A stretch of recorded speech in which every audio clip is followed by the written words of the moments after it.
салом алейкум азизинде самоад хонвобу садо мешед ки мегӯяд ки саъди бузургвор ки байни одам аъзои якдигаранд ки дар офариниш як гавҳаранд чӣ узверу ба дард оварад рӯзгор дигар ӯзҳоро намонад қарор.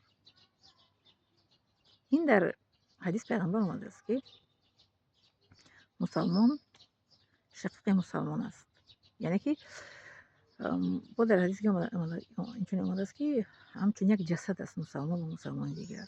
Як ҷасад ба маънои чӣ? Яъне ки бобои ҳамамон ҳазрати одам алайҳиссалом аст. ҳазрати одам алайҳиссалом бобои ҳамаи миллати рӯи ҷаҳон аст. барои ҳамин мо мусалмонҳо бояд ки як ҷисм, як тан бояд бошем. бинед ҳамин мисрои шеъри ҳамин устод ҳофиз саъди шеърозӣ дар зери оятҳои қуръон ҳадиси пайғамбар меравад. дар ҳадис омадааст ки шумо ҳамчун як ҷасад ҳастед. дар ояти сураи ҳуҷурот мегӯяд ки мардумро ман аз миллати ҳар гуна офаридам ба то ин ки бо ҳам шинос шавед ва шиносии шумо аз тақво, аз худотарсии шумо вобастагӣ дорад. бинед чӣ мегӯяд ки байни одам аъзои якдигаранд ки дар офариниш як гавҳаранд. яъне ки дар офариниш худо моро офаридааст аз як гавҳар, яъне ки аз як падар одам алайҳиссалом. чӣ узверо ба дард оварад рӯзгор, яъне ки як мушкилие ки бар сари як инсон ки банда ки омад, дигар ӯзҳоро намонад қарор. дигар инсонҳоро бояд ки намонад қарор.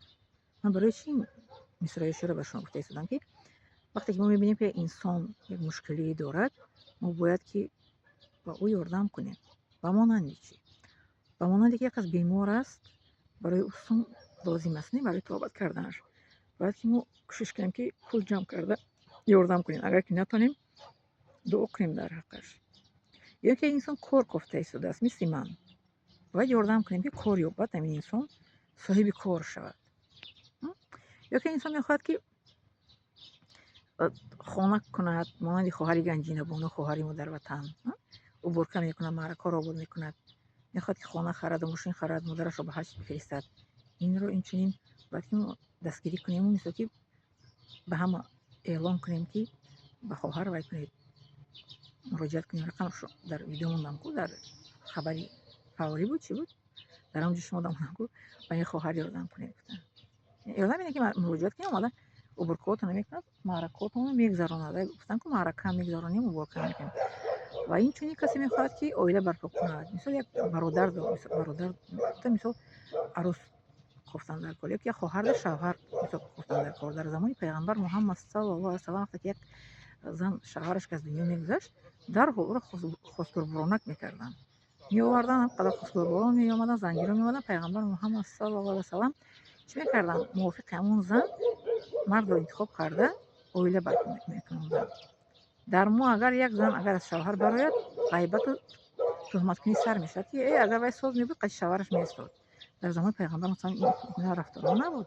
вақте ки як кас аз шавҳараш мебаромад, як шавҳараш аз дунё мегузашт, иддаашро нигоҳ мекарданд, баъд мепурсиданд ки иддаат тамом шуд. то иддааш тамом шуда хостгӯборонакш мекарданд. иддааш ки тамом мешуд, мегифтанд гуфти тоҷикҳо ки дарҳол оиладораш мекарданд. тӯҳмату ғайбат намекарданд нишаста. ина манам зани танҳо бешавҳар.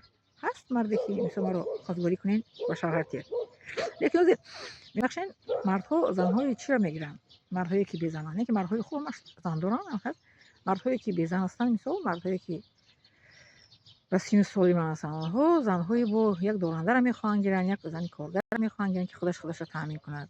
занеро ки гирем ӯро таъмин кунем хелиё вале ман надидам. дар шаҳре ки мо ҳастем ҳамаш зан доранд, безан нестанд.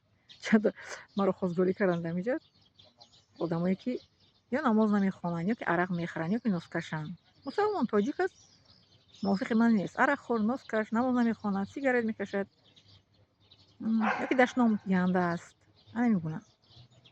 ё ки занашро Тоҷикистон барои Россия мехоҳад зан гирад. ман гуфтам ин хелиёро ман намегирам. ҳамин гуна мисол мушкили касро мисол мушкиле ки шуд, бояд ки мо дар бараш бошем. яъне ин гуна дар мисрои шеъри саъди шеърозӣ мегӯяд ки чӯ узверо ба дар оварад рӯзгор, дигар ӯзҳоро намонад қарор. дар ҳадис пайғамбар Муҳаммад саллаллоҳу алайҳи васалам омадааст ки мусалмон мисли як ҷасад ҳастанд, ки мисли як ҷасад, як ҷойдаст ки бурида шуд, ҳамаи вуҷуд дар мекунад ку. یعنی میگن یک انسان که یک مشکلی کشید ما هم باید خزنده براش باشیم.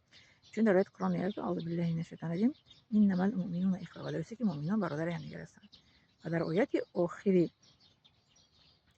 سوره چه میگه حجرات که شمار الله تعالی از ملت رنگ هر گونه آفریده است، مرد و زن و هر گونه ملت آفریده است تا اینکه با هم شناس شوید و همدیگه رو دستگیری کنید و دوستی کنید بین همدیگه. این از تقوا و خدا ترسی شما وابستگی دارد. برای همین من چقدری که گویم برای شوهر کردن، برای من یک تا زنجیر از لنینگراد پیدا شد. پیتر اگر مرا بیند ای در خود پیتر ها وجود با زن داشته سایم. دیگه از گپزنیش آن مرد برای من معقول نشد. برای که من انسانان که از خود خانه خدا حج رفت، از حج گپ زد، یه نمود گپ میزنن بخشش حج آدم که رفت باید که اخلاق که بدش رو باید اصلاح کنه. آدم که است حج میاری میگن دل ایمون شد که رفت حج خر مکه مدینه و خر قدیمه از همون درون خانه خداوند با من در چی برآمد، در چی میگن تماس درآمد. برای من گپزنیش معقول نشد. برای که در آیه قرآن آمده است که خوبها برای خوبها هستند، مردهای خوب برای زنهای خوب هستند، مردهای گنده برای مردهای گنده هستند و افلاس‌ها برای افلاس‌ها هستند. بله همین گونه برای شما مثال شعر حافظ سعدی شیرازی رو فهموندن خواستم که ما باید که به همدیگر دستیاری رسانیده باشیم. می ندارم شما